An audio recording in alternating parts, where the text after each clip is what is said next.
اس دستور کو دراصل مغربی جامعات میں تعلیم پانے والے نوجوانان عثمانیہ نے تحریر کیا تھا۔ نوجوانان عثمانیہ سے ہمیں یہی سمجھنا ہوگا کہ عثمانی شہری تھے وہ، جو کہ نوجوان بھی تھے۔ انہوں نے مغربی یونیورسٹیوں میں تعلیم حاصل کی اور اسی تعلیم سے متاثر ہو کے انہوں نے یہ دستور جو ہے وہ بنایا۔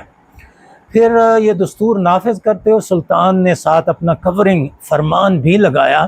تو جو کورنگ فرمان کے اندر اس کا مقصد بیان کیا گیا تھا وہ یہ تھا کہ مملکت کے داخلی معاملات میں غیر ملکی نمائندوں کی دخل اندازی کو روکنا ہمارا مقصد ہے، اور مسیحی شہریوں کی طرف سے جو علیحدگی کے جذبات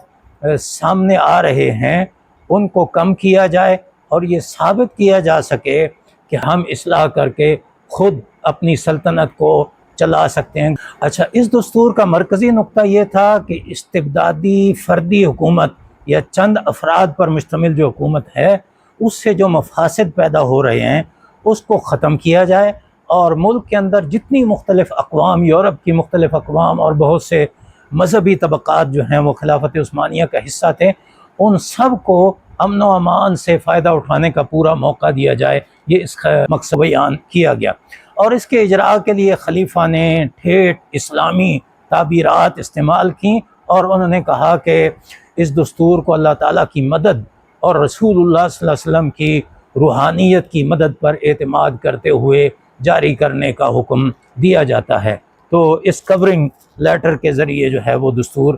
جاری کیا گیا۔